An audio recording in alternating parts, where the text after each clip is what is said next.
Okay,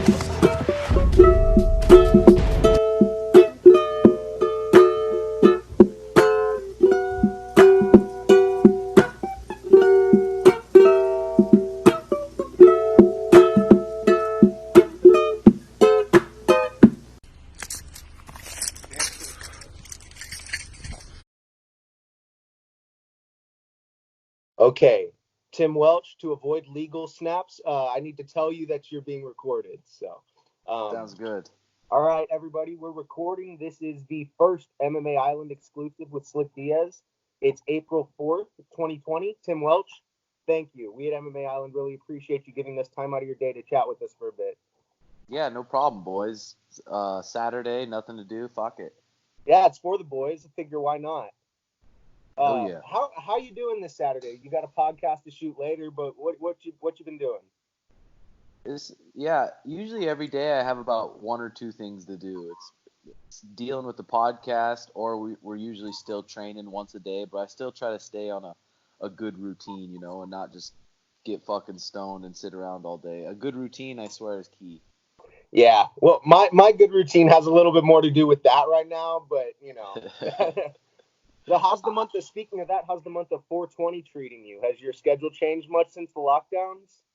Yeah, for sure it has, because usually I teach 2, 3 hours a day, all my students, and right now we had to close the gym, so I'm only able to teach privates and have a small group with Sugar go in there every day. But yeah, for sure it sucks. I was on such a good path with all my students, making them better, but now this throws a little twist in it. But other than that, like I said, trying to make the best of it. I'm just thankful I don't have a bunch of kids and a bunch of real big responsibilities. Well, you So got Sean. yeah, no shit. He's like a fucking kid too.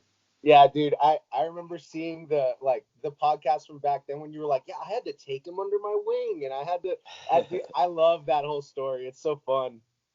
Yeah, it's pretty crazy looking back on that, what it's all turned into, but it's pretty cool and it's pretty like a genuine thing, I think.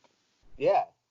So to get more acquainted, I want to know, besides the world completely stopping, what are your personal goals for 2020 or your immediate future? Are you focusing now on running your gym specifically and out of the cage stuff? Or are you still looking to compete in MMA? Because you live a healthy fighter lifestyle and you're obviously in the practices all the time, but you haven't fought MMA since 2017. So I was just a little Yeah. curious.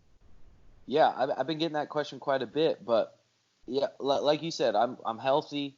I'm always in shape because I'm training every single day. But right now, I feel like I can have much more of an impact on helping all these students and helping Sugar. And I feel like Sugar could become something so large if I can focus completely on him. Because fighting's so selfish. If I take a fight, then all I'm thinking about is myself, my diet, my workouts, my recovery. Everything's on me. It's not thinking about little ideas on how to grow Sean or how to make the perfect practices for my students and grow the podcast and all that. So a lot of that stuff that I really love right now gets put on the backboard if I take a fight. No, definitely. And as a fan of Sean, it's really heartening to see that he has someone like you by his side. It's really cool because not a lot of fighters have someone that one can be their best friend, two can be their this, that, and the third. Like so, it's a really unique situation y'all have going on, and I think it's really a kind of advanced.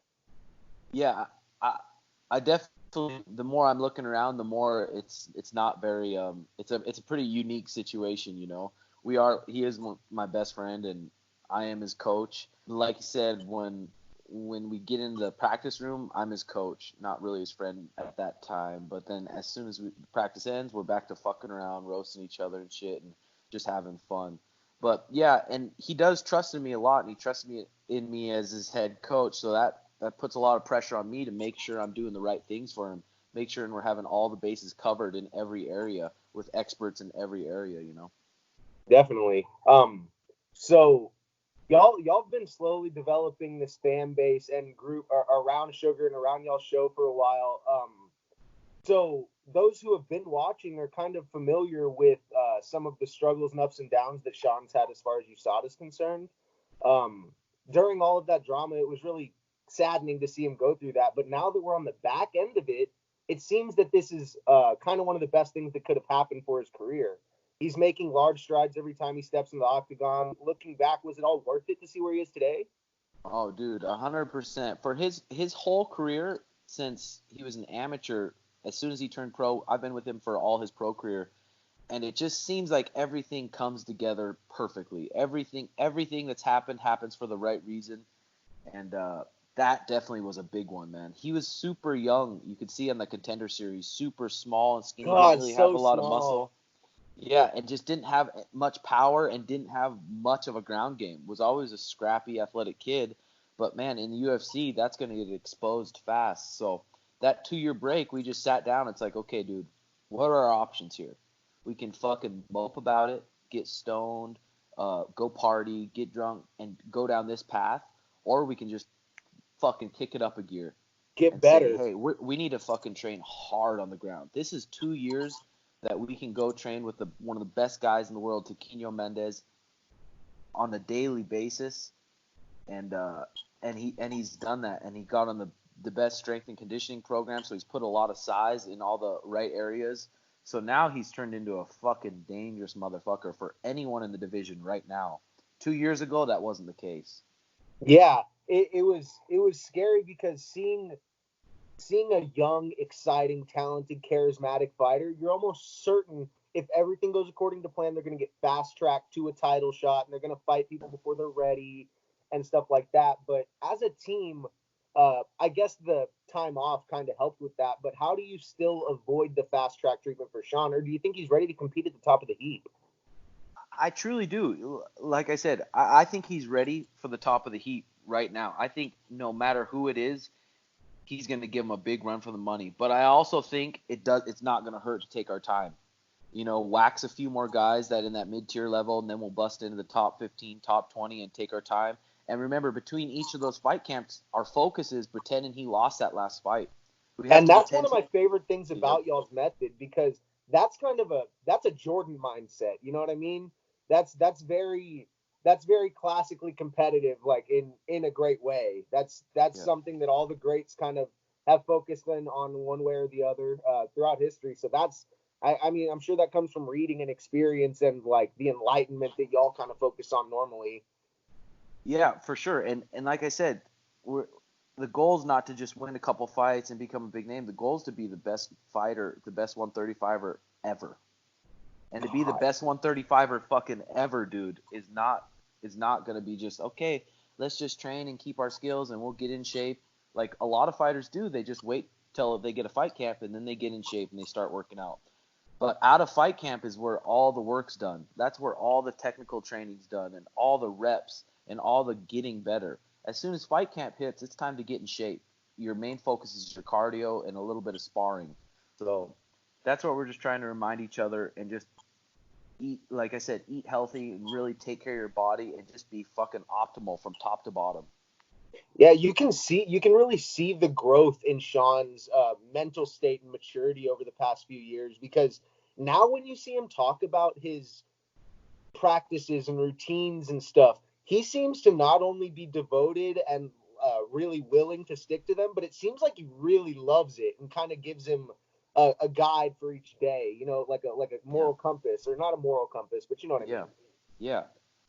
And dude, if there was no such thing as the UFC, no such thing as MMA, no such thing as even money, we'd still be doing that. We'd still be going into the gym and wrestling and grappling. That's just where we have our fun. That's where we're able to get super creative and just work out and exercise, and that makes you feel good. So without money, without any of that, we'd still be doing similar shit. Just Yeah. with the fighting and the money involved, it's at another level. So the gym that y'all go train at, it's yours, and y'all go train with some high level jujitsu people, or it? My gym is Soul Fighters Peoria. It's TW, BJJ, and MMA. It's an affiliation of my professor, Augusto Taquino Mendez. He won Okay. ADCC this year, and we go train over there for live goes sometimes. A lot of the training's at my gym now, but twice, two, sometimes 3 times a week in fight camps, we'll go over the MMA lab and spar with those guys like Mario Batista, Kyler Phillips, and all those 135ers who are studs. Yeah, it's kind of cool that y'all. Well, I mean, I'm sure it's like this. I don't train personally, but Yeah, yeah. a lot of people who do train MMA, they all are always telling stories of how great their time was at the gym, but y'all come and talk about how y'all are getting, or like Sean comes and talks about how he's getting his ass kicked by higher levels. And I think that humble state is really Yeah. important to be able to maintain, even though you might be building a character, this or that. That humble state of I can get better is one of the most Yeah. important things a fighter can have. Yeah, and at this level, man, we're looking for guys that can beat us up. Find Yeah, someone who can beat me up on the feet. Find someone who can beat us up in wrestling. Find someone who can beat us up in jiu-jitsu. And like I said, 2 years ago, Sean's such a competitive kid. He used to get tapped out in practice and get really frustrated and get emotional and get really pissed off. But now he's more has an understanding of jiu-jitsu, and now he can get tapped out, and it's just no big deal. He just knows we're just in there learning. If you get tapped out good, that means you're training with the right people. definitely. Um, so I wanted to talk a little bit about spheres of influence, and because you talk a lot about, maybe that's not the phrasing you use, but as far as especially in the MMA community, when you were on the Joe Rogan Experience, you were talking about how in the internet age that we live in, it allows us to have access to so many great minds and people who are sharing their experiences and information. It's kind of cool. You were talking about how Rogan and others have influenced you a lot on his platform, and now I'm sure you kind of realize how it trickles down, but you are starting to be that for other people too on your channel, as far as like lifestyle advice, this, that. So that's just something I wanted to note, because Joe's a really influential person and he's making really influential people, and I just that's been stuck in my head ever since I watched y'all's podcast like a year ago or whatever. Yeah, man, that's been probably. And I've had a lot of ups and downs in fighting, and a lot of I've had a lot of good experiences. But of all the experiences, getting all those messages from people constantly saying how much I've influenced their life just by opening their eyes to eating healthy, or even a meditation practice, or all the things we talk about, man, that's made me feel better than anything else. And that makes me kind of see the path that I should be on, and just keep helping these people, keep opening their eyes to all the different smart people in the world, and lead them down the right path, compared to most people at this age, I don't know, partying and being super materialistic and stuff. Yeah, absolutely. I think that you and Sean and your whole situation are kind of trailblazing in a way for future MMA fighters and the MMA community as a whole to say, hey, all you need is a little bit of stuff, and you can make your own content and document what you want to do and show exactly how you're getting better and how you can help others. I just think that's really admirable, dude. It's a lot. It's a lot to train and do MMA, and it's even more to let people in on it and your lifestyle. So that's a big kudos for me, man, as a fan. Fuck yeah, thank you. Absolutely. Oh yeah. Having been on the elimination round of the Ultimate Fighter, do you think it's a valuable experience for fighters? Do you think it would be healthy for MMA or for MMA shows like that, for like Tough to still be around, or are things like Dana White's Tuesday Night Contender Series filling that gap as far as entertainment and finding high caliber talent? Yeah, I think so. The Ultimate Fighter's tough because even for that one, I tried out for 170 and I was walking around maybe 190, 195, and the producers asked me if I could make 155. I'm like, fuck. Yeah, I could try. And then tore my biceps and did all this stuff, and then I had to go to the hotel and cut to 155 by myself in a hotel. Um, I think it's a tough spot, and a lot of fighters on the Ultimate Fighter don't get to show their true potential. But I think the Contender Series is almost better. They can go with their team, they can have the proper training camp, they can have the proper weight cut, and then go compete at their weight. So I think the Contender Series for the athlete wise is a little bit better than the Ultimate Fighter. Okay, as far as entertainment goes, I have kind of a fun hypothetical for you. Mm-hmm. Um, so on the internet for the past like maybe week, mostly on Twitter, people have been doing these fantasy tough coaches matchups. Like if this guy and this guy were to be able to come back and coach, if you could pick a season coached by two fighters active in the UFC, who would it be? Same Probably, weight class so they can fight at the end. If we're doing like just an ideal circumstance. yeah. Probably Sugar Sean and Henry Cejudo. Oh, word. But the one with Henry Cejudo was weird last time, though. Yeah, but we would do it a little different. We'd get under his skin a little bit more. Yeah. My ideal one was Darren Till and Israel Adesanya. Ooh, that would be good. Or even, what about Masvidal and Connor? Or Masvidal and Colby, or Kamaru and Colby. Ooh, Masvidal and There's Colby would be good. there's so many options, and Colby would live it up to the fullest extent. For sure. All right. So let's see. Okay, we got about 5 minutes left. Before we get to the follower questions, let me get your thoughts on Brian Kelleher's recent statements. I don't know if you've heard them. Yeah. But on Wednesday in an interview with our platform, MMA Island, he called out Sugar Sean again, and he said, "I'd like to steal all that hype. Smoke him, then smoke all his weed. I'll let him take a hit, though. I'm not that mean." What do you make of that? Yeah. I don't know. Brian Kelleher, you got to get a toothbrush or something. You got to brush them teeth to fix them teeth. But no, he's a tough guy, and he's a veteran. He's been around a long time, but he's not that dangerous anywhere. And Well, we're Sean's looking to, dangerous everywhere. and we're looking, like I said, we're looking to get a little step up, and he's not really a step up. It wouldn't benefit us much to go knock him out in the first round. It wouldn't really do anything. So maybe a fight with Cheeto Vera, who's on I think 5 or 6 fight win streak. That's kind of the one that got away. Yeah, a fight like that, or this Mongolian kid who's 8-0 who got a KO on UFC 248. Someone like that that's going to give us a little bump compared to Brian Kelleher, who go out, knock him out in the first round. It's like, okay, cool. Yeah. Do y'all smoke better weed than Brian Kelleher? Probably, honestly. My girlfriend's family, they like own a dispensary, so we're usually smoking the top-notch stuff. Oh, wow. Okay, that's funny. Besides the people requesting more Tony Ferguson training videos, here are some of the follower questions, if you're ready for those. So we got from Burks MMA on Twitter. What keeps a fighter fighting after a loss? Many people would get one loss and retire and look elsewhere. Got to be a competitive drive, right? Yeah, and what keeps a fighter fighting after loss? Everyone's fighting for a different reason. Some people are fighting because that's the only way they can make money. Some people are fighting to get to the top of the heap, be UFC champ. So you lose, and you be like, okay, now I know what to work on. So then you work on that, and then you fight your next fight. So I think that's different for everyone. Yeah, constant growth and stuff. This is from Combat Talk on Instagram. We're just gonna go one by one until we get to the end. There's only like 6 left. From Combat Talk on Instagram, how is training and being a UFC coach? How do you approach it? I just approach it.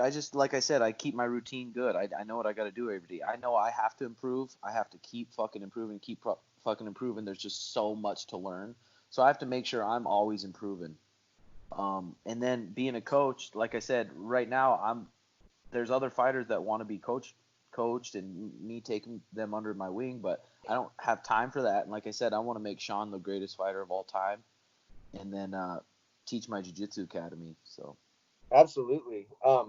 This is from Dylan Mellors on Instagram. What is Tim Welch's favorite submission and why? Probably a guillotine, man.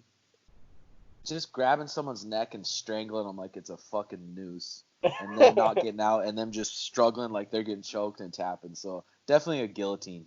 Do you think that's the easy? Because I don't train jiu-jitsu either. Do you think that that's the easiest one to keep in once you have it locked? No, it depends. Like I said, it depends. It depends if you're dealing with white belts. It depends if you're dealing with black belts. There's just so many different sequences. So sorry. No, that's okay. With all the time off, the Combat Hour on Instagram and YouTube and Twitter, actually. With all the time off, what was the area, if there was one specific one, that Sean O'Malley is focusing on the most every day to improve as a martial artist with the coronavirus time off, not the USADA time off? Yeah, still the focus is the same as it was even before this fight. We're still just improving his strength with Brandon Harris and his grappling and his wrestling. And he's getting, I'm telling you, you haven't seen it yet, he's getting dangerous on the ground. He's going to submit a handful of people. Well, so I picked him to submit Quinones. I thought he was going to sub him. Yeah. And we knew, watching Quinones' athleticism, we knew it was going to be an easy fight. But we also know how fucked up fighting is and how crazy shit can happen. So we were just focusing on what we can focus on and what we can control, and then it was easy money like we thought. Would you say that, this is a personal question before I get to the last two, would you say that? And I'll let you go here soon. I know we're almost Yeah, there. no, you're good. Would you say that Sean's greatest attribute is his natural athleticism or his creativity? Man, that's a good question because it's a little bit of both that makes him so great. He is super creative, and he goes out there and he's not barely even thinking. He's literally, like I said, in the Quinones fight, he didn't even breathe out of his mouth. He's just breathing out of his nose the whole time and just letting his body go and take over. And he's so quick-witted. His eyes are so good. I don't know. He's a dangerous motherfucker. Yeah. Let's see. This is from Eric Benaim 99 on Instagram. After how many more wins do you picture Sugar in a title fight? I'm gonna say three. Three Three? more. Three more, and then three more finishes. Whatever it is. Three more, and then a title shot. Okay, and this is the last fan question from Mark 1000 Gems on Instagram, and answer it seriously. How high is too high? Fuck, dude. When you can't even remember what the fuck you're thinking about like 2 seconds later, and you just sound like an idiot. Yeah. Too All right, fucking man. high. Well, that'll do it. Thank you so much. For everyone who's watching, if you want more content like this, make sure to follow MMA Island on Instagram, Twitter, and YouTube, and make sure to follow me, Slick Diaz, at Octagon Island on Instagram and Octagon Jones on Twitter and YouTube. Tim, where can the people follow you to stay up to date? At Tim Welch MT. On Twitter and Instagram, that's the man. He's got the plan for Sugar Sean. I appreciate your time very much. Fuck yeah, bro. Sounds Dude, good. maybe we can do it again sometime. Anytime. Awesome. See you, All bro. right, peace.